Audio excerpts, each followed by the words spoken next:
The bright side of addiction is recovery.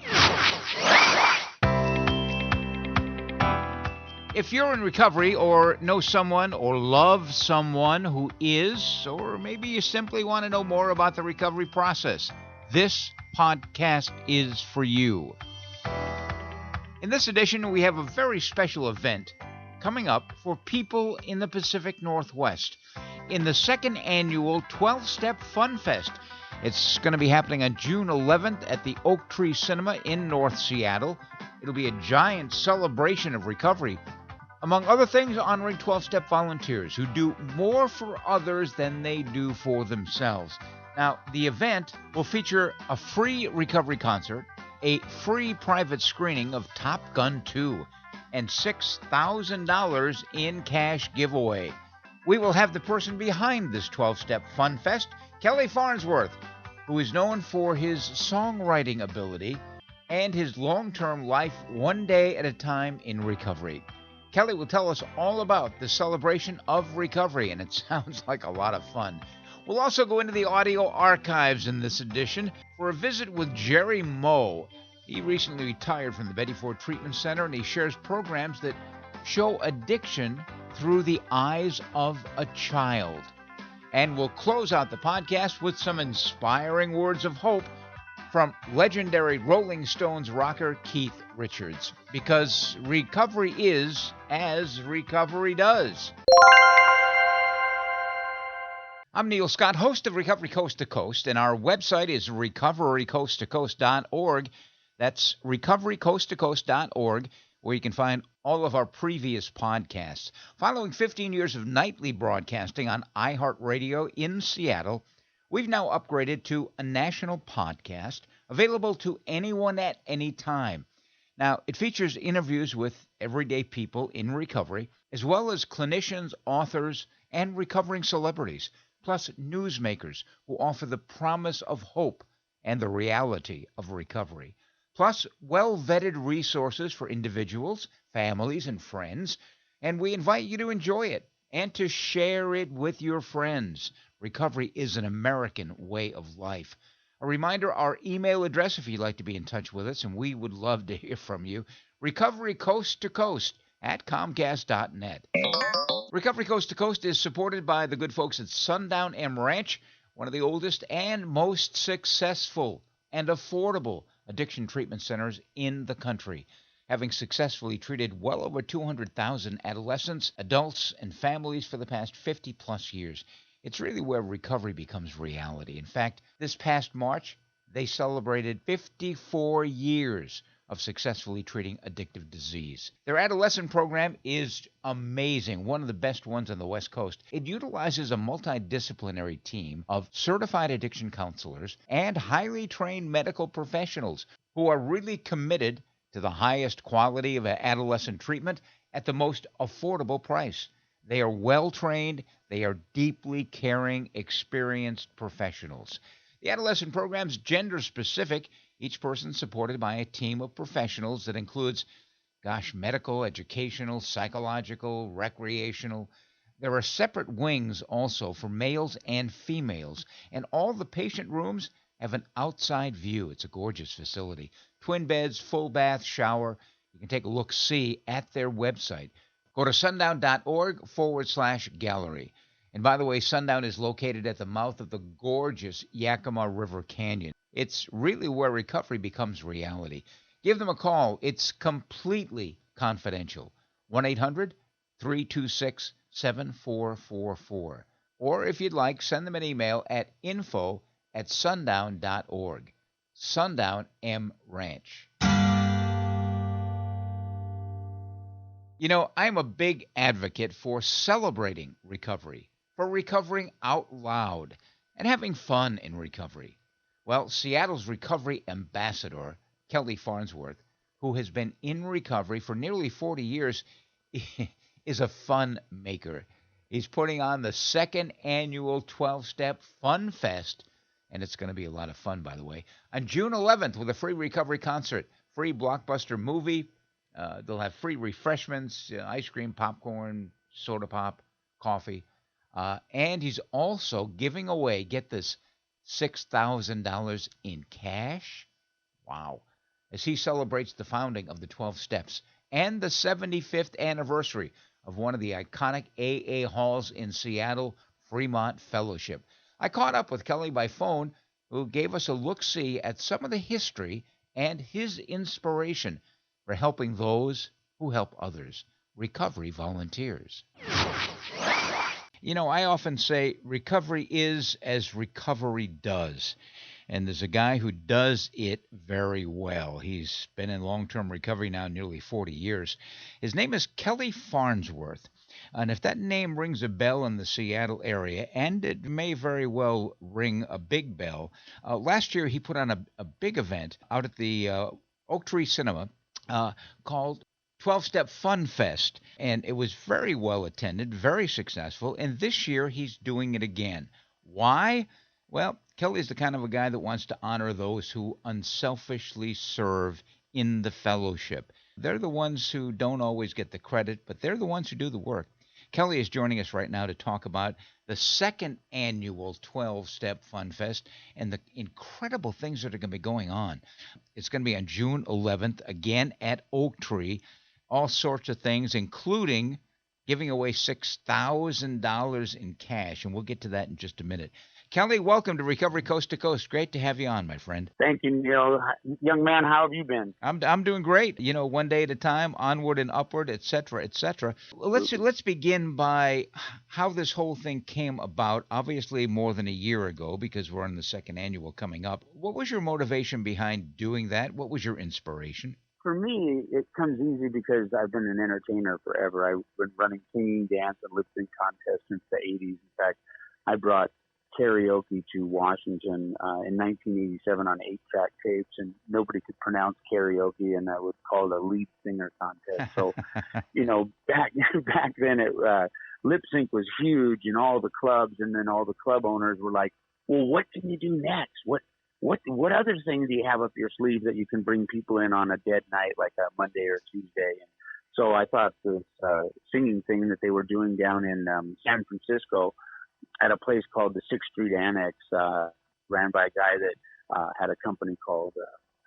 Star Maker Productions. So I flew down with my girlfriend who worked at Alaskan Airlines, and we flew down on my birthday. And nice. And we saw this show, and I just was enthralled. And the place had a line going out the building, and everybody wanted to sing. And so we bought a machine and brought it back and started doing it at all the clubs. And I was sober at the time, you know, and I've been sober ever since. I got sober in '83 and went to a treatment center, you know, and then, you know, licked it up and just accepted it and ran with it, and because I needed it and I wanted it. And it just became something that was natural for me. And so to me, it'd be inside of a nightclub doing a contest. It was just a business for me. It didn't bother me at all. And I just had one purpose: to go in, run a show, and get out of there and not really mingle with the people. Well, when you stop 600 people from dancing, the lip sync was entertaining, but the singing wasn't really that entertaining, and I had to involve the audience. And so I did it by letting a person sing behind a curtain for 30 seconds. And then I'd say, "Does he fly or does he die?" I'd whisper it into the microphone. And then all of a sudden they would either cheer him on or they would, you know, they would boo or whatever. But the person behind the curtain, he had the anonymity. Nobody saw him. So that way he didn't get embarrassed. I wouldn't push the button, but if they loved it, you know, and they screamed and hollered, which 90% of the time they did, I'd push the button and the curtain would open up and that person would walk onto the dance floor as they were singing, you know. When I started, you know, running a meeting on a Friday night at a place called the Fremont Fellowship, there was a girl there that said, "Hey, with all your talent and everything you do, why don't you try to do something fun with the Fremont Fellowship? Because they've been around for a long time, but they're in a location right next to a needle exchange, and there's a lot of disgruntled people, and there's a needle exchange going on next door. So we really are kind of you know, starting to lose attendance." So what I did, Neil, was, and I don't know, I just, because I had this karaoke background, I started writing songs while I'm doing it for AA. And so I take songs like oh, what's that song by Twisted Sister? You know, we're not going to take it. We're not going to take it anymore. I changed it to, we're not going to take drugs. We're not going to take drugs anymore. You know, and songs like Purple Rain, I changed the words to, instead of Purple Rain, I'd change it to make that change. And just fun songs like that everybody claps to, they know. And so when I would pass the basket, you know, Neil, at the for the dollar at the meeting, I would sing a different song every Friday, and give them a little something, you know, for their dollar, right? And I committed to doing a different song every Friday, and the people, you know, not that I have the best voice in the world, but it was fun. And instead of me telling my story, because Neil, you've been down this road. You've been to many, many AA meetings, and so have the people in your audience. And you know that nobody really likes to talk when we're passing the basket, because everybody's rustling through their pockets and everything else. And so nobody really likes to, you know, and some people will even, they'll do smoke breaks and stuff like that. So I thought, well, instead of doing a smoke break and letting everybody go outside and smoke, and then half the audience doesn't even come back in, let's do something that keeps them, you know, coming back. And so they started to like it, and so it was fun. I was able to install a nice sound system in the at my own expense, you know, and the hall didn't care. Fremont was notorious for having background chatter or crosstalk, and so by me installing a sound system and passing a microphone around for people to talk, you know, it started to, and then singing and everything else, people started to come back to the meeting. And I put in a new floor in the place because they had an old carpeted floor. And so I started to spruce the place up out of my own pocket, just as a way to give back. And then the people started coming more and more on a Friday night. And this Friday night, we turned it in, it was a birthday night. And then I really made a big to-do about the birthdays and really just went all out. And now, 5 years later, I'm still doing that birthday night meeting. But we're cooking bacon and putting it on maple bars that we get. I've got a cotton candy machine there. You know, I'm giving away T-shirts that say 75-year anniversary to honor Fremont Fellowship. So anybody getting a coin, they get a T-shirt that says 75-year anniversary. You know, for Fremont, they get cotton candy. The people in the audience, they all get maple bars. They get Klondike bars, and then we cut up fresh fruit. And so it's standing room only there. And, you know, I have girls that we call Girl Fridays, and they pass everything out, you know, all the maple bars and stuff. And they also are the ones that pass the basket and collect the money and pass the coins out and give everybody a hug. So we really made that birthday meeting into something special. So now to take this whole formula and move it into a movie theater, I was thinking to myself, how can I do something special so I can get those songs of mine out there and still have fun with everybody? I've got a great background for being able to, in a fluid situation, just have fun with anybody and everybody in the audience. So I thought, well, why don't I look at doing a theater, you know? And the thing is that COVID had just hit when I started to really take this serious. And what I wanted to do was just buy the tickets for everybody, so they could come and watch a movie. I get to sing like 5 or 6 of my songs. I do fun stuff with everybody in the audience. But how do I do something, you know, to make sure that they're not going to just, you know, just kind of clap and say, oh, that's a nice song. Thank you, Kelly. That was very nice. So I thought, well, why don't I kind of give them an incentive? So I said, at the end of each one of my songs, I'm going to go ahead and put all your seat numbers on this side of the room if you're louder than this side of the room, and put them all into a big lottery machine and like a bingo ball machine. And then at the next song, if this side's louder than this side, the incentive by them clapping and screaming and hollering, you know, during that song, and kind of just show them that they can have fun without alcohol. Then put all their seat numbers in this lottery machine is what I call it. So then what I do is after those 5 songs are over, or 6 songs or what have you, then we show them a movie, and this year it's Top Gun 2. Then after that movie is over, we'll go ahead and I'll pop back out in front of the audience, and I'll have one of the Seattle police officers pull 12 seat numbers out of that lottery machine and give each person $500. Wow.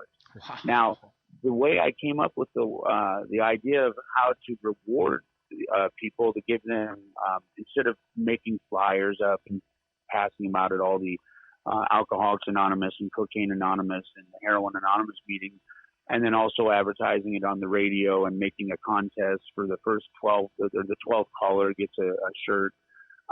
What I ended up doing was going up and down, Neil, to the AA halls that are up and down I-5 and dropping off 12 shirts at each one of those locations and saying, hey, I'd find like the hall manager and I'd say, hey, would you do me a favor? If you know people that are volunteering, like either mopping the floors, pouring coffee, or chairing meetings, and you know that they're enthusiastic, give them one of these shirts, and the shirt is their ticket to get into the event, and it's a hoodie, so it's actually costing me like $18 to print the shirt, and it says 12-Step Funfest on the front, and on the back, Neil, it says, and I've been throwing this saying around for quite some time, it says, do more for others than you do for yourself.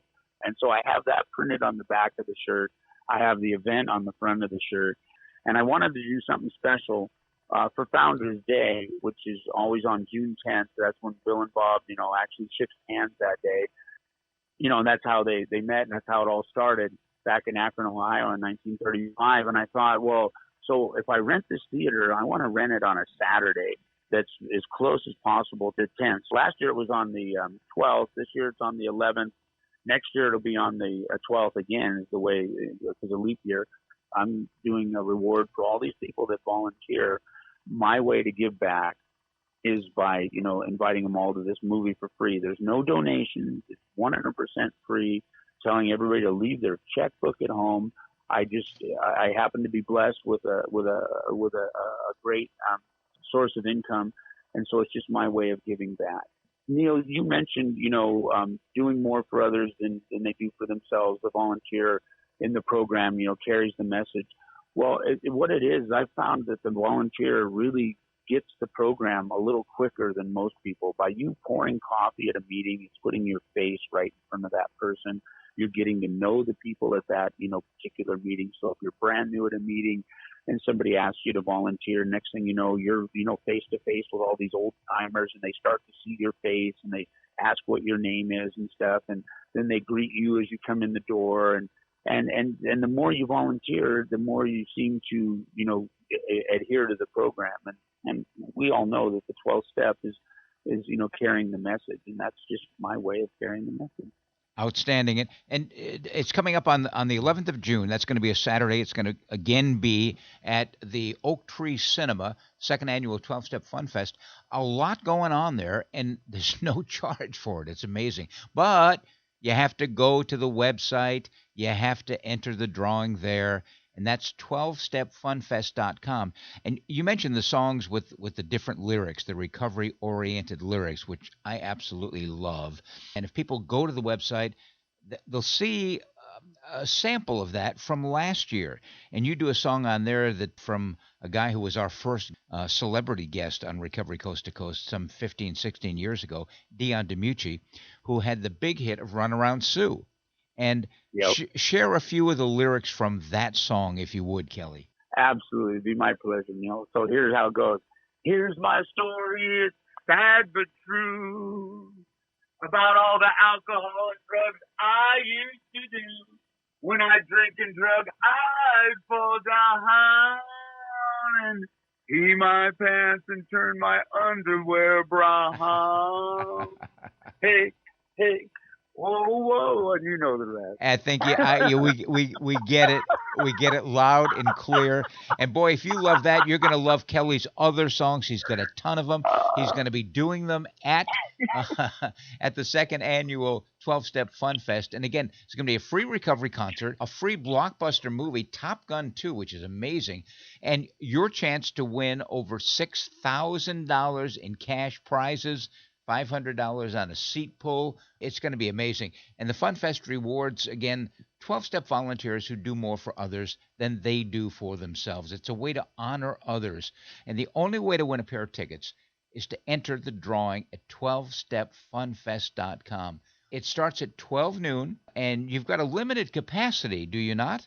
250 people, and we've already handed out 238 shirts. So the only way to get tickets is to go to that website. And then on Friday, on June 10th at noon. I'll draw 12 tickets, and then we'll leave those shirts up at the front door for those people. I might add there's also free popcorn, there's the free soft drinks and candy, and, of course, free coffee. Can't have a meeting Absolutely. without coffee.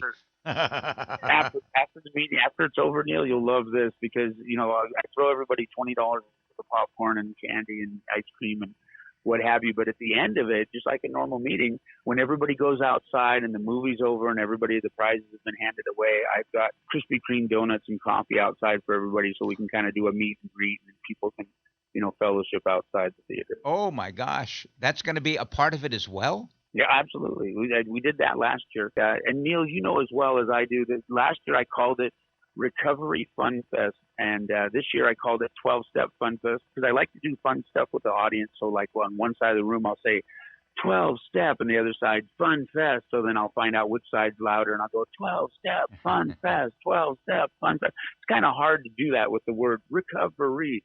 As I'm sure that people are familiar with the saying, we are not a glum lot. You certainly embody that, Kelly. Honest to goodness. 39 years sober, giving it away. You can't keep it unless you give it away. And boy, you're giving it away in spades. And it's, again, I got to tell people, it's going to be at 12 noon on the 11th, Saturday, the 11th of June at North Seattle's Oak Tree Cinema. Going to be a free recovery concert. There's going to be all sorts of things going on, a lot of fellowship, free blockbuster movie, Top Gun 2, and $6,000 in cash giveaway. You want to be there. All you have to do is go to the website, 12stepfunfest.com, sign up, and hopefully we will see you there. Neil, can I say one more thing before we go? Sure. My big picture vision would be to eventually go ahead and have contests and give away $10,000 to and have 3 people, show up. And maybe do little singing contests at different halls, during the year, and then having the 3 best singers show up and give away $10,000 to whoever sang, or $5,000, and still do the $6,000 to the people in the audience, but say give away $5,000 to the person who comes up with the best recovery, musical message song that they wrote that year. And so that's the big. It's my pleasure to do this, and I'm just the big guy in the sky's little helper. I'm just his worker bee, and these little hands are the ones running around doing all this. And the last thing I want to say is, that Fremont Fellowship is celebrating 75 years now, and and I have a building in Seattle that used to be a dance club, for AA people, and then I eventually bought the building 28 years ago. And because of COVID, the Fremont Fellowship lost their location where they were at up on 90th and Aurora. And so I built this beautiful place for them to have their meetings now.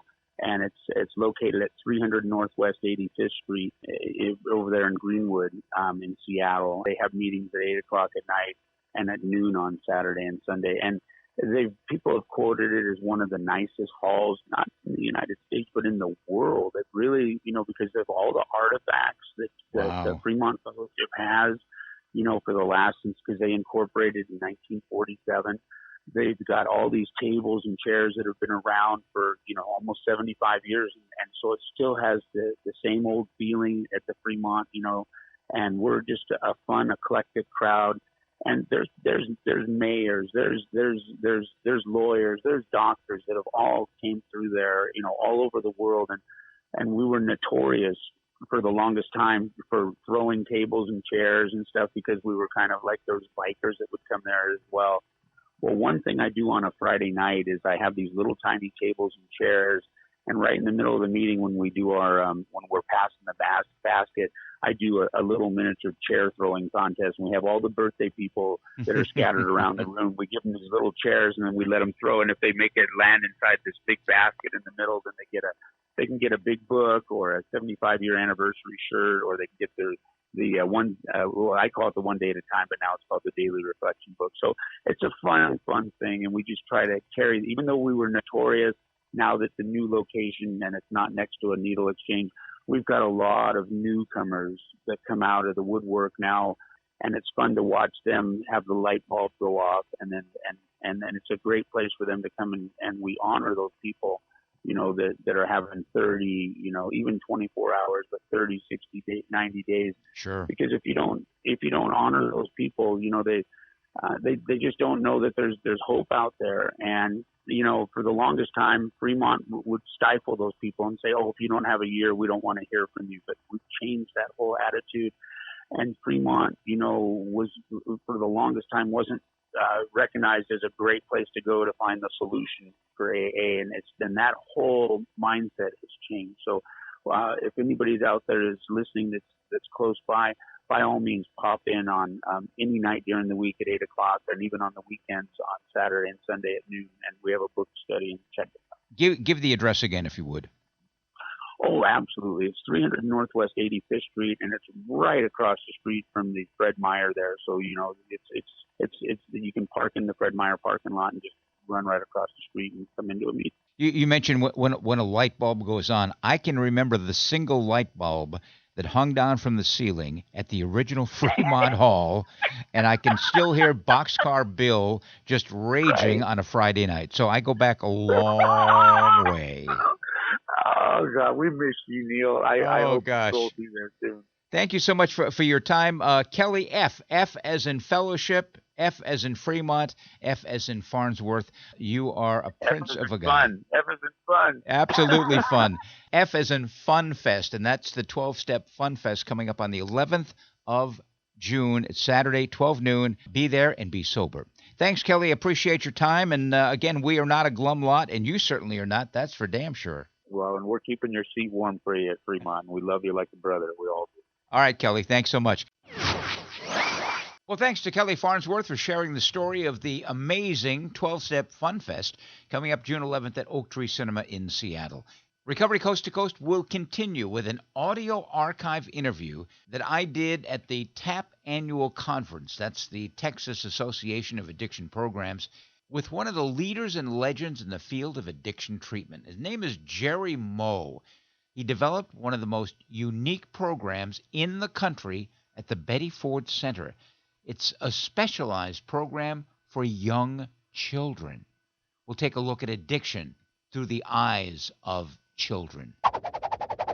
An old friend is joining us in this segment. He's another leader and legend. He's a self-proclaimed farmer who is often mistaken for Richie Cunningham, if you can believe that, from Happy Days. He's a man who always embraces his inner child. Jerry Moe is with us here at the 41st Annual TAP State Conference on Addiction Studies, Director of Children's Program at the Betty Ford Center, which is a part, of course, of Hazel and Betty Ford. He's also a member of the advisory board of NACOA, the National Association of Children of Alcoholics. Good to see you again. It has been a long time, Jerry. Welcome to Recovery Coast to Coast. It's so good to be here, Neil, and so good to see you as well. I love the presentation that you did about kids, and it's really understanding addiction through a child's eyes. How is that different? I think what's different is that addiction, whether it's alcoholism or drugs or something else, is a disease of silence and secrecy and shame. So very often, children are confused and don't necessarily understand what it is that's going on in their family that just takes their mom or their dad or an older brother or sister and transforms them into someone they're not. How do kids get into the program? I mean, it seems to be a rather unique program, what you're doing at the Betty Ford Center. In a variety of ways, Neil. We work closely with other treatment centers that don't have a children's program, so someone might go to treatment somewhere else, finish treatment, and come and bring their kids and do that piece. We work closely with Children's Protective Services, with the courts, with the police department, mental health, people in private practice, therapists who focus on continuing care kind of things when people get out of treatment. There must be some minefields in terms of active alcoholics turning their kids over. This is a disease of denial into a children's program. And, Art Linkletter used to say, kids say the darndest things. You showed some artwork yesterday, and it reminded me, a picture is worth 1,000 words. I would say the artwork you showed yesterday was worth 1,000 feelings. Most definitely. And in the presentation yesterday, I think sometimes we focus too much on the disease. And we certainly showed pictures of how kids see the disease. How has addiction hurt your family? But I think more importantly, we showed pictures of kids in the healing process with their families as well. And we don't often talk about recovery and the hope of recovery for the entire family. It's huge, and it's happening. Absolutely. I've been saying ever since the mid-'70s that the bright side of addiction is recovery. And most people don't think of that bright side. They think of the still sick and suffering. They think of the family dysfunction rather than family recovery. You have seen, gosh, a ton of long-term recovery in what you're doing with kids. Absolutely. Believe it or not, it's going to be 38 years of doing this in November. So some of the first kids I worked with are 50 years old. Oh my goodness. And, in today's age with technology and with social media, I've got adults finding me all the time saying, "Thank you. I was too young. I was too young to appreciate the depth of what I was doing or what it meant for my life." But so many of these boys and girls grew up, Neil, and never developed this disease themselves, and yet, I think just as successfully, many boys and girls went through the children's program, and at the age of 17 or 18, would call and say, "You know what? I realized I'm trapped by addiction. I need help. I'm going to go do some treatment and recovery," which is the very language that we use in the children's program. So very gratifying. Over the 38 years, any idea, numbers wise, how many kids you have worked with? Oh, no. I mean, what I can tell you is that in the last 17 years, that's the time I've been at the Betty Ford Center doing the children's program. There it's been almost 26,000 Oh, my goodness. kids and family members. And before, who knows? I mean, yeah, I try to not think about numbers. I try to get up every day and, thank my higher power. I've got another day, and just be of service to kids and families who are hurting, who are scared, parents who feel guilt and shame, and help them to overcome that and to have happy, serene lives that I believe everybody deserves. Absolutely. When we talk about numbers, what are the age numbers in the program at Betty Ford? Well, at the Betty Ford program, Neil, it's an all-day program for 3 days or 4 days. And with that in mind, typically 7 to 12 are the ages. I want to try to get kids before they pick up that first drink or that first drug, because as you know, for some people, the first drink, first drug, they're already off to the races. Yeah, They have the disease. Early on in my career in Northern California, when it was more of that traditional, you saw kids in a small group once a week, I would do groups for kids as young as 4 to 6 years old. Oh, my goodness. Who had a sense that something was wrong, and who were very worried about mom or dad, but just couldn't put it all together. Obviously, the first step in what you're doing has to be trust. Getting the Yeah. kids to trust you. Yes, And once that happens, it probably opens up the floodgates. it does. It's building relationship, and I think through time, Neil, going to an all-day program where you're with kids for 6 or 7 hours and you're playing with them, you're eating with them, you're doing group with them, you're walking around campus with them, that really helps to build that trust. And boys and girls come into group, and it's not, don't tell me, show me. Show me somehow you're different. And once you have that trust, I think boys and girls are more than willing to unload the burden that they carry. But I really believe the magic goes way beyond me, way beyond the staff. There's something, and it's true with adolescents, and we know it's true with adults, whether it's in a 12-step meeting or in a treatment center. There's something magical about being in a circle with people who've had the same experience. We were at the 41st Annual TRAP State Conference down here in San Antonio, Texas, visiting with one of the leaders and legends in this field, a guy who's always been a hero of mine, Jerry Moe. You shared a story yesterday that I would like you to share with our listeners, the story of the memorial service that you went to. Oh, and that was just a couple of months ago. Oh, it's amazing. You do this work, and Neil, you've been around this for 40 years. And we live this, we live it, we breathe it, it's our job, but it's also part of our personal recovery. And yet I got to tell you that every time I get a call from a child or from a parent, someone's died, it's always that slap across the face. Yeah. It's a fatal disease. We know it. I know it in my head. But boy, does it hit and does it hurt. So get the call from grandparents. Mom had OD'd on drugs, pain medication. We know what that's like these days, and then the heroin and just an overdose. And so the grandparents brought the kids to see me, and we had a great session. And the little boy said, "You got to come to the memorial service. You got to sit right next to me. I need you. You promised you'd always be there for me." Absolutely, I'll go. And it was a very unusual service, and I've been to way many more of these than I ever want to count. But at the beginning, someone talked about setting ground rules, and we're only going to talk about positive stuff today, which was fascinating. And so a couple of different people, spoke eloquently about their relationship with this young lady, young, 30 years old, who passed away. And then all of a sudden, here's the 12-year-old who'd been through our program a couple of times and had done continuing care with us. And she stands up in front of the entire congregation with just getting up. And this was unannounced. This was not planned. And said, "Thank you for coming, but there's something that you need to know." And she said, "My mom got trapped by addiction. She was using drugs. That's what killed her." And she stopped and took a breath, and there was kind of like this shock that the elephant in the living room. And it's a 12-year-old teaching all the people there. And she said, "But what's important for you to know is even though my mom was trapped, she's not a bad person. She did some bad things. But I love my mom, and it's the goodness of my mom that I'll always embrace and carry forward." It's like, whoa. What a teaching moment. Incredible. What a teaching moment. What are the family laws of addiction that you shared yesterday? Well, they go back to our dear friend, Claudia Black. Oh, yes. In her book, It Will Never Happen to Me. And Claudia coined these. And, the first time I ever heard her speak about this was at an incredible conference called FamCon West in San Diego, 1981.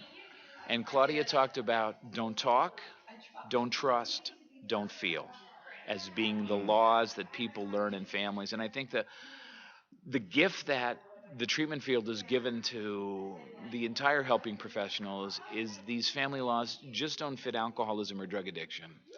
But it could be divorce, it could be domestic violence, it could be sexual abuse, it could be suicide, poverty, so many different things.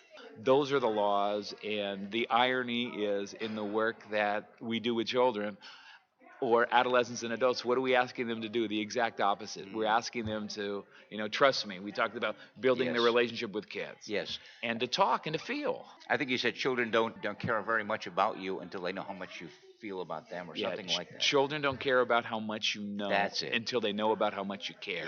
So it's building that relationship. And I think often, especially when we're training new counselors that are going to come and take our place, we get so caught up in theory, we get so caught up in technique, and what we forget is that just build relationship. Treat people with dignity and respect and kindness and love. And then, no matter what techniques you have in your bag, you're going to reach them in a way that you would never be able to reach them before. Jerry Moe joining us for a few moments on Recovery Coast to Coast with the children's program at the Betty Ford Center. Are there other programs like this around the country? There are. If you think about it, Neil, the apex of groups for children from addicted families was probably in the mid-1980s. I know there were over 500 of them. Just here in the state of Texas, when Ann Richards was governor, there were 102 children's programs. Today across the United States, I'd say maybe 20. Oh, why? Well, I think a couple of reasons. Number one is that so many of these programs were housed in treatment centers. And if you think historically in the early 1990s when managed care hit and so many treatment centers closed, when treatment centers have hard times and they need to make cuts, what are they going to cut? They're probably going to cut the non-revenue producing programs, and children's programs are never going to make money. You hope to break even. I think the other thing, people like me who are clinicians, a lot of folks started their own children's programs and didn't have the necessary business background to run those, so they've just been lost in the shuffle. Let me ask you about an organization you have been very close to over the years, which is NACOA. What is happening with NACOA now? NACOA is probably stronger now, Neil, than it's ever been. Really? Yes. With through all the years and all the changes, NACOA many years ago decided that if it really wanted to make a difference, it needed to be in Washington, D.C. And NACOA's mission as always is how do we collaborate with other groups of people who work with kids, whether it's the schools, whether it's pediatricians, social workers, the clergy. So a number of initiatives of training those particular groups, like the Clergy Project, just came out with a huge curriculum. The other thing about NACOA, under the leadership of Sis Wenger, who is president and CEO, we now sit at the table at the White House Office on National Drug Control Policy. We sit at the table with SAMHSA. We sit at the table and are able to influence and are able to continue to bring up, please don't forget about children, don't forget about families as you look at developing new policy and new programs. I've just made a note to self, and that is to get a hold of Sis Winger and get her back on the radio show. Oh, she would love to come on, and boy, could she tell a story. Yeah. Let me ask you this, Jerry, and if just joining us, Jerry Moe is with us here at the 41st Annual TAP State Conference on Addiction Studies. Who are the new Jerry Moes coming up? It's funny. About 10 years ago, Sharon Wegscharter Cruz, who Another giant in this field. when she was running on site, trained me, and I look upon her and Joe as being mentors of mine. And about 10 years ago, Sharon asked me that same question. Really? Oh, absolutely. Because I think as a field, we've not done a good job of grooming leaders. We're doing more now. NADAC is leadership initiatives, really making a difference. So believe it or not, there are a number of people who work in our children's programs. And keep in mind, Betty Ford Center children's programs on the campus of Rancho Mirage, but also in Irving, Texas, and in Denver, Colorado. And so many of our staff are in their 20s and 30s and are learning how to do this, and they will carry the torch. And I'll tell you, having just done groups for the last 4 weeks in a row, man, I wish I had some of that 20 and 30-year energy these days. Jerry Moe joining us on Recovery Coast to Coast. Is there a website connected with your program? There sure is. If you go to www.hazelden, Hazelden, BettyFord.org. There's a lot there. Let me say it again. www.hazeldenbettyford.org. And go to children's programs. And if anybody wants to call and and personally talk to me about a child or a grandchild or a family situation, if I could help, hey, toll-free number for me, 1-800-854-9211. Ask for extension 4103. I promise I'll get right back to you. You mentioned grandparents. What is the role of grandparents? You must see and work with an awful lot of grandparents. Neil, every year the number of children who are brought by their grandparents increases. We're talking about parents who are out of control or maybe incarcerated or homeless, and here are the grandparents coming and trying to do the best with their grandchildren. But I tell you, what a tough situation, because on the one hand, here's your child who's addicted, and no matter how much we call it a disease, here are grandparents who see their child addicted, who feel guilt and shame, and then trying to take care of their grandkids. In my talk yesterday, one of the things I said, for years I've made reports to Children's Protective Services. Kids in danger, kids neglected, kids abused. These days, we make more reports to Adult Protective Services. So here's the little kid telling us that their parents are abusing the grandparents when they won't give them money, when they won't enable them. So there's grandparents who are doing their best to raise their grandchildren, often under some really challenging, difficult situations. Jerry Moe joining us on Recovery Coast to Coast down here at the big conference in San Antonio, Texas. Yesterday you mentioned angels, and it made me think of the words of a song written by a friend of mine out of Asheville, North Carolina, which is, the lyric goes, "We are each other's angels. We meet when it is time. We keep each other going, and we show each other signs." For almost 40 years now, you have been showing signs to many, many people. You are truly one of my heroes. Jerry Moe, a therapist who always sits at the kids' table. Absolutely. Jerry, thank you so much for your time. So wonderful to see you again. So good to see you, Neil. I hope our paths cross again sometime very soon. I do, too. Jerry Moe has been working with children for nearly 40 years, the last nearly 20 years at the Betty Ford Treatment Center. He's recently retired, but the program, the much-needed and respected program for children, continues at the Betty Ford Center. We're going to close out this edition of Recovery Coast to Coast with a thought for the day about hope from legendary rocker Keith Richards. And we'll do that in 30 seconds. She has always been your baby. But when your daughter got into drugs and alcohol, she turned into a stranger. What do you do? Where do you turn? Contact Sundown M Ranch. Sundown's nationally recognized youth treatment program guides young people back to a life free of drugs and alcohol. All treatment is gender specific and directed by caring certified professionals in a safe environment. You can get your daughter back and get to know her again. Go to www.sundown.org to learn more. And now, as promised, Keith Richards talking about hope. Now, in these strange times, maybe people that are in the program can't get to a meeting. I just want to share something with you today from one of my books that helped me get through every day. This one is I'd like to share on hope. I will share my hope for the future with myself, my higher power, and my friends. I will also share this with someone who has lost hope. Now, if anything, we have tended to be people who wanted it all now. To hope is not to demand. Maybe we were a bit demanding. Maybe we were a bit impatient. Maybe that's why we had such little hope. Hope is believing good will come, even in bad times. Hope is knowing that this too shall pass. Hope is knowing that no matter how afraid we are, our higher power will be with us. Hope is knowing we never have to be alone again. It is knowing that time is on our side. Hope is giving up control. Hope is knowing we never had control in the first place. Hope is believing in ourselves.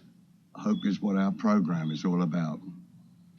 Higher power, in our program we share our experiences, our strengths, and our hopes. Thank you for giving all three of these to me to share. So, I hope this helps you get through another day.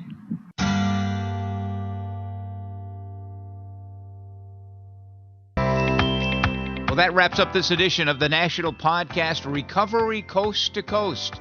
If you've enjoyed the program, we'd appreciate it if you'd tell your friends about it or tell us about it as well. Our email address is recoverycoasttocoast@comcast.net. Let us know where you listen from as well. Also, hit the subscribe or follow button. It's free, and you'll be notified the next time we publish a podcast. For previous podcasts, you can go to the website, recoverycoasttocoast.org, and you'll find them listed there. Let us know what you like, what you don't like, and remember, if you know someone who's experiencing problems with alcohol or any other drug, here's a 24-hour national helpline that offers free information and confidential treatment referrals. Spanish-speaking individuals are available as well. 1-800-622-HELP. And join us next time for America's Voice for Recovery, Recovery Coast to Coast. And another shout out to our sponsoring organization, Sundown M Ranch, successfully treating individuals, including adolescents and their families, for 54 years. Sundown.org. I'm Neil Scott reminding you to stay healthy, live in gratitude, and be kind to others. Remember, the bright side of addiction is recovery. Pass it on.